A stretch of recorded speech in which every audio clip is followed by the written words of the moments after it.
That's exactly how people end up owning an airplane that looks affordable on paper, but quietly bleeds them dry in the real world. Because, let's face it, it will. Ownership stops being a rich guy hobby and becomes a math problem.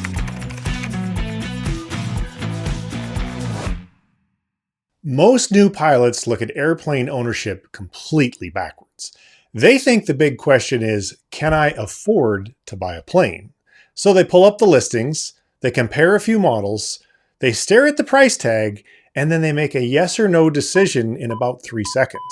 That's exactly how people end up owning an airplane that looks affordable on paper, but quietly bleeds them dry in the real world. When you actually sit down and run the numbers, you realize the purchase price is actually the least interesting part of the whole equation. So in this video, I'm going to walk you through the real costs of owning a plane, the good, the bad, and the stuff that nobody explains up front, and give you a simple way to plug in your own situation so you can see clearly whether airplane ownership actually makes sense for you right now, or if it would be a terrible idea.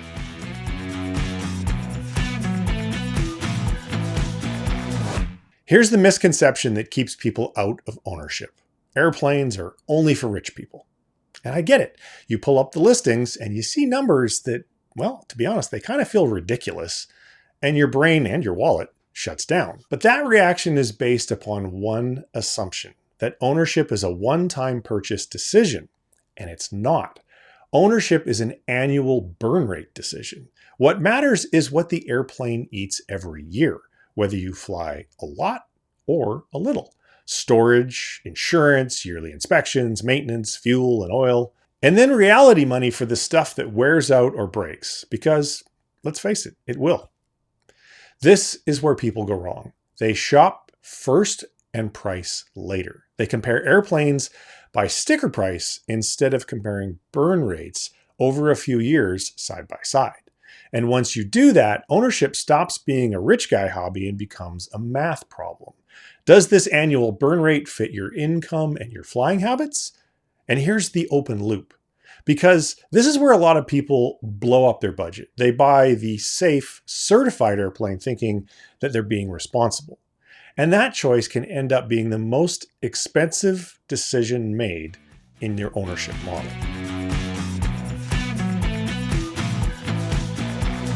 So let's talk about the certified airplane trap. Most first-time buyers try to do the responsible thing.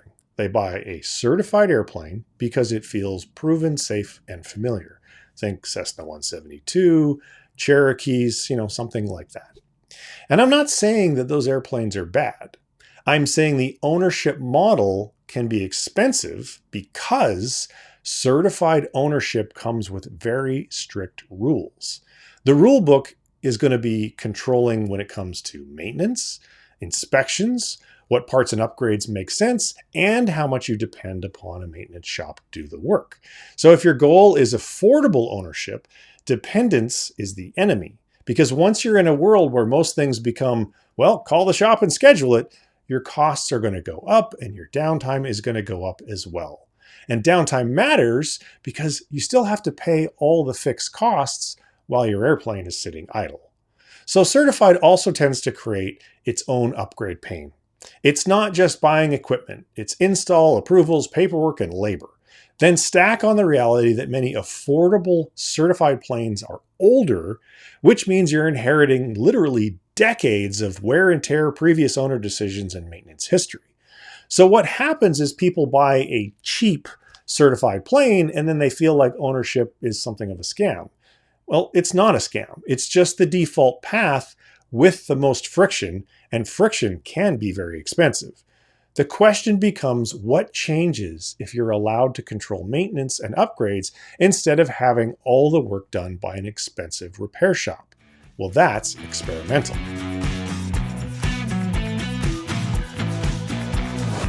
When most people hear experimental, they think risk. I want you thinking different cost structure, because the big drivers of ownership costs are maintenance, controls, parts pricing, paperwork, and of course, fuel burn. And experimental changes all four. First, let's talk about maintenance. In the experimental world, the owner is allowed to do the maintenance and upgrades on their own plane. That one rule literally changes everything. You're no longer trapped in the call the shop for everything system, so your costs can drop and your downtime can drop. You still have a yearly inspection, but it's a condition inspection, and it gets signed off by either an A&P or the original builder if they have the certificate for that airplane. So the translation is, you still keep it legal and safe, but you have more control over how much the process plays out.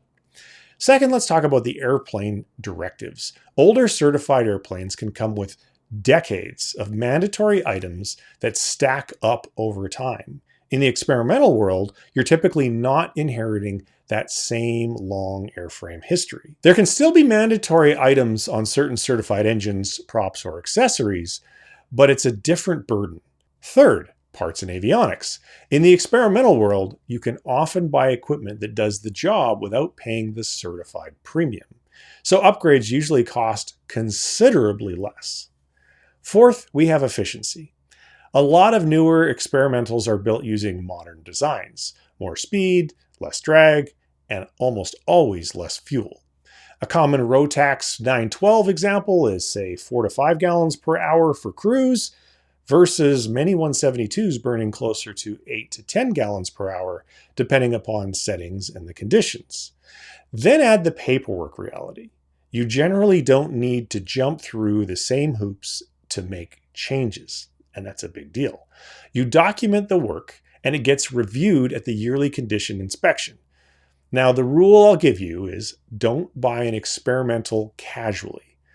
Build quality can vary significantly, so you should definitely get a pre-buy from someone who knows and is very familiar with that specific design.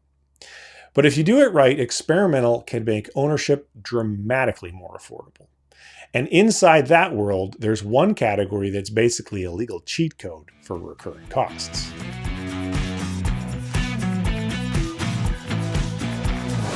So let me simplify this because it's the closest thing to a cheat code that I've seen in airplane ownership.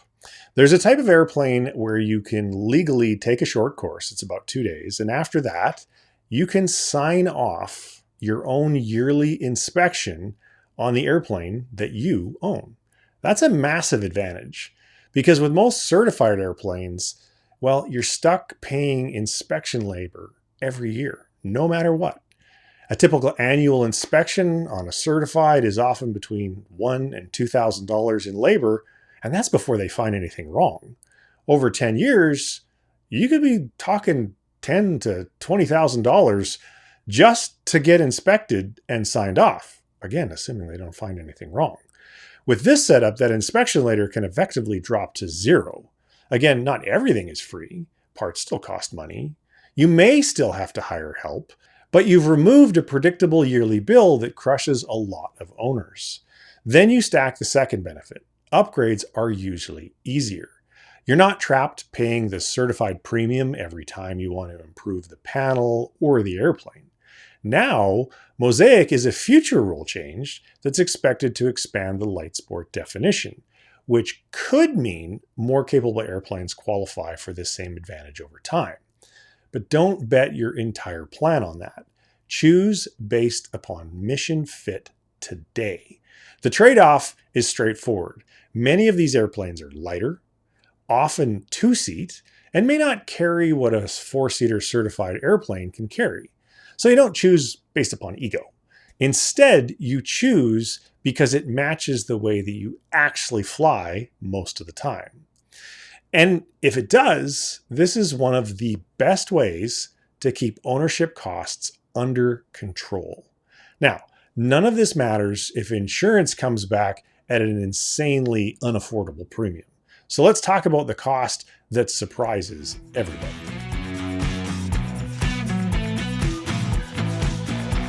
Let me save you a headache. Don't buy an airplane until you know what it costs to insure you in that airplane. Insurance is one of the biggest fixed costs, and it can kill a deal that looked really great on paper. Simple light sport experimental airplanes often land around or under $2,000 a year in most cases. A 172 or an Archer type certified single is generally between $1,200 and $3,000 a year, and sometimes even more. And the higher risk stuff like amphibians, complex planes, twins, high hull values, they can be several thousand a year and go even above that because the company is pricing risk. They're looking at your total time, your time and type, your recency, your ratings, your age, and of course, your claim history. Then they're looking at the airplane, the hull value, the complexity. Is it retractable versus fixed gear, tail wheel or versus a tricycle? Is it a twin? Is it a single? Is it amphibian or is it a land plane? And of course, your use matters as well. Are you going to be doing personal? Are you going to be training students in it? Are you going to be doing a lot of IFR or backcountry and or commercial flights? And here's why it matters long term. $2,000 a year doesn't really feel scary until you realize it's 20 grand over 10 years.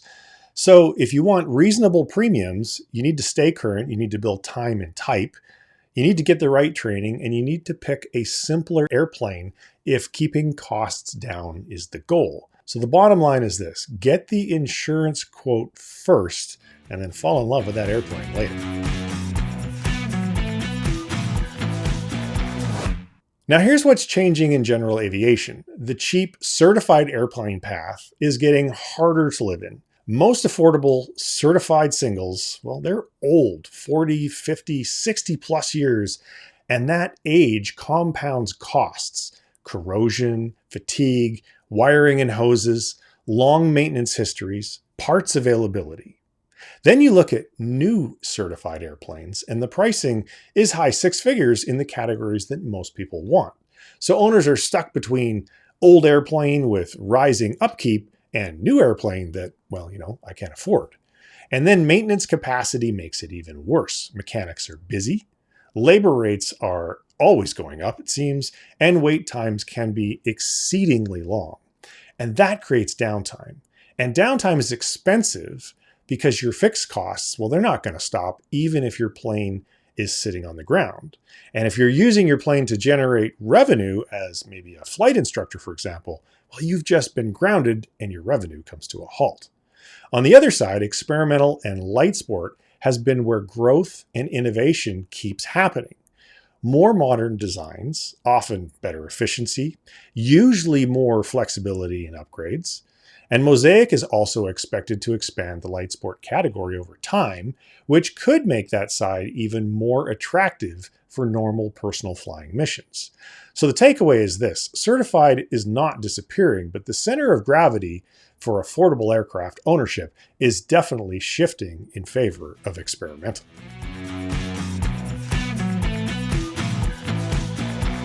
This is how you can answer the question of, can I afford an airplane, without guessing? So step one is the mission. How many hours a year are you going to fly realistically? Do you truly need 4 seats, or is this mostly you plus one of your buddies? Are you doing local fun flights, or cross countries, or real IFR travel? Once you're honest with yourself about the mission, now you can pick the category that fits it. Now we have step 2, and that's to build a real burn rate budget before you go plane shopping. So you want to write down hangar or tie down costs, insurance, fuel and oil based upon real hours and real fuel burn, inspection and routine maintenance, and of course a reserve for repairs and upgrades. Then you want to compare 2 to 3 specific airplanes side by side on a 5-year total cost, not just the purchase price. Step 3, attack those fixed costs. Now, partnerships exist in general aviation for a reason, because 2 to 4 owners can split hangar, insurance, and inspection costs. Keep the airplane simple: fixed gear, fixed prop, straightforward systems, and use legal owner privileges where they apply.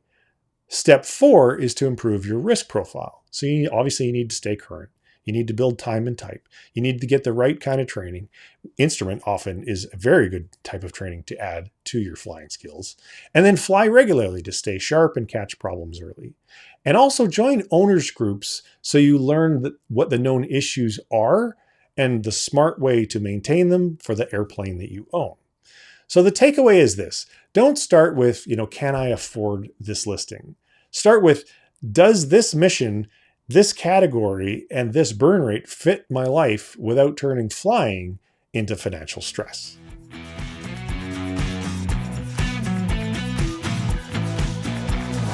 I'll be honest, when I first looked at airplane ownership, probably like you, I mentally filed it under, well, that's a rich guy thing.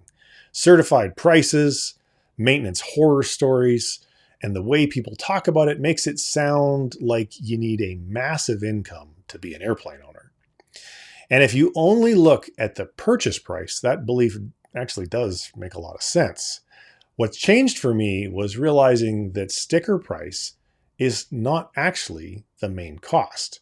The main cost is the burn rate. So once you start thinking in burn rate, the whole conversation in your head can change. Then you realize the rules matter just as much as the airplane does. Some ownership models give you more control over maintenance and upgrades.